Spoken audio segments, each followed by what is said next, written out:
I'm Nikki Haverstock. I'm a self-published author with over a dozen cozy mystery books up on Amazon. And today I'm going to talk about a soft launch or a soft release. So I kind of teased this a couple of weeks ago. At this point, I think it's a couple weeks ago, where I described my release, maybe it was only a week ago, as kind of that I did like a soft release, and I'm going to discuss what it is. So this term may not be universal. I asked a few friends and they all kind of agreed that they've heard of the term a soft launch or a soft release. But I wanted to explain what it is, why I did it, and then long-term how I'm going to handle it. So we're talking about a release or a launch, which means releasing a book. I published a book. A soft launch or soft release is where you kind of just publish it and do nothing more. You don't do big advertisement. You don't do a big major release with a lot of marketing. There's a couple reasons why people do it. So one is just like sometimes people will do a soft launch like on a Tuesday so that they can have a big release on a Friday. And the idea is that it can take a while for links to get live. So if I upload a book to Amazon without a pre-order, I won't have a link to send people until it's live, which means if I have like ads starting on a Friday and I'm going to have a big Facebook party and I'm going to have maybe a real life party, you want to be able to give everyone the links. But the risk is if you release it on Friday, maybe Apple has some hang up and they don't release till Monday, and then potentially all the people who buy on Apple, it's not there.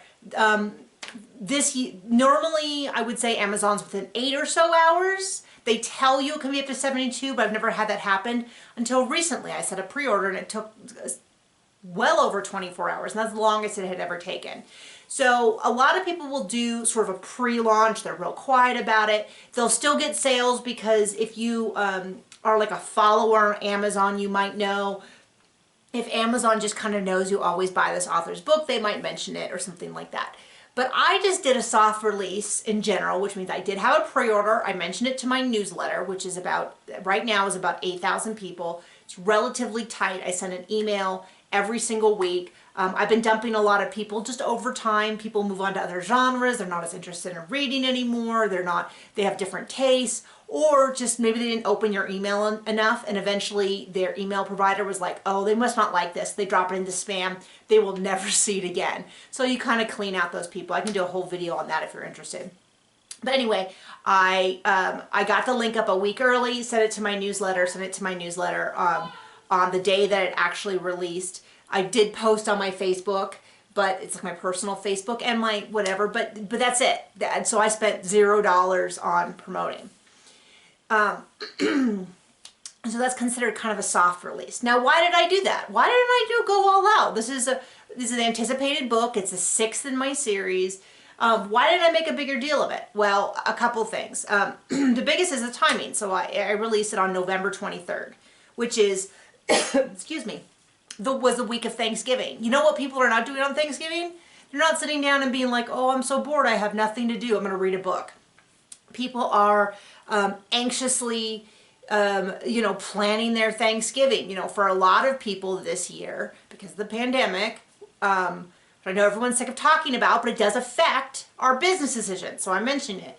A lot of people decided, at least in my demographic, which tends to be women, I would say in their 40s and older, maybe even 50s and older. They tend to have families. They tend to be women. I do have a lot of male readers. I do have some younger readers. So this demographic is very loose. But most of those, many of those people in my demographic were not traveling for the holidays. And so for many people, it was the first time they were doing a full Thanksgiving. So they were like thawing the turkey and everything.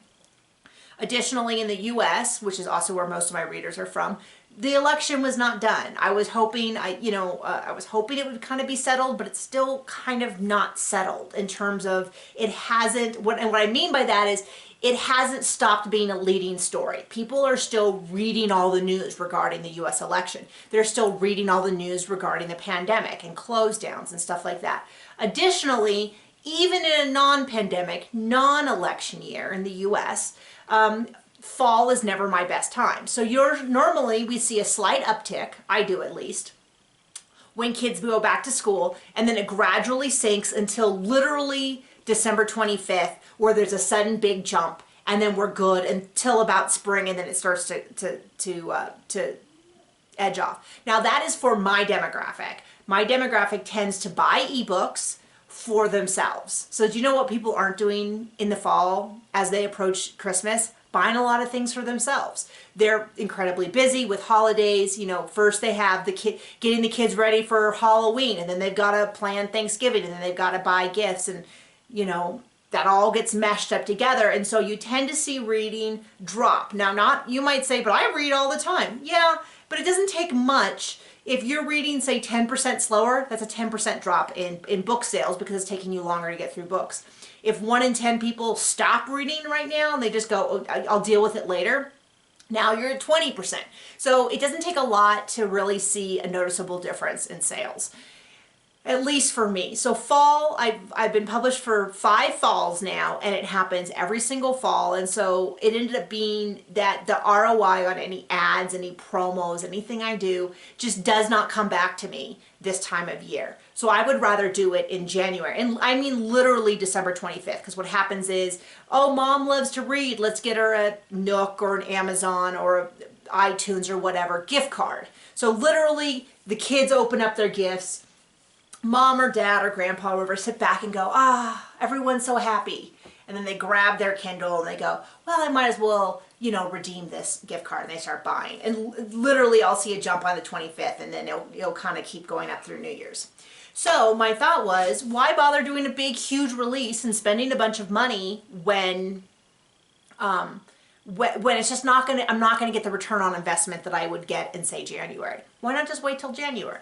Now, this may seem a common thing that people do is then they just don't release in November, and that is a possibility. So there's a couple reasons I didn't do that. One, I don't want to wait. I'm just not that person. If I have a book and it's done, and my readers are like, I can't wait for the next book, I just don't see the point in holding it.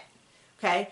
Secondly, is that when I've had these releases in fall, when I zoom back and I look 6 months out, I make about the same money because the idea is, instead of having a big spike and everyone's bought it and then a real quick drop, what I see is a much smaller spike, but it tends to hold on. We call it having a longer tail. So 6 months out, it's the same amount of money. So maybe I make a little less. I don't get that big, giant, but a lot of people are unwilling to give that up because they have a lot of theories around the higher that book gets, it'll catch on and all that. And I respect that, but I can't, I just struggle to move on from a book until it's released. Once it's released, it's like, I don't want to say dead to me, but I have a very good time moving on to the next project. As long as that book is still not released, I have a lot of weird feelings around it. That is just something that I personally have, and so I made the best decision for me. And I know a lot of people who just don't release in fall. But this book people have been waiting well over a year for, and I was starting to get emails like, oh, have you canceled this series? And I was like, no, I need to get a book out. I need them to see that it's still an active series. And all that. So that's why I chose to do that. But I will be doing a big promo push in January. I just booked it all. It's actually right around my birthday, toward the end of January. I'm taking 5 free days for the first book. I'm going to set it to free, booked a bunch of ads. And what I should see from that is a big increase in downloads for book 1, and then reading through the rest of the series, and I should make back that money. So that is what a soft release or a soft launch is. It's why I picked it for this book, and then how I plan to make up that money. So one of them is just that time will pass and I'll make back that money. It'll take a long time. It's gonna take a longer time, but it'll happen. And then also I will do a big promo push and get there. So there you go. If you have any questions, if you have any follow-up questions, if I've raised more questions, go ahead and hit me up in the comments, and I'll see you guys later.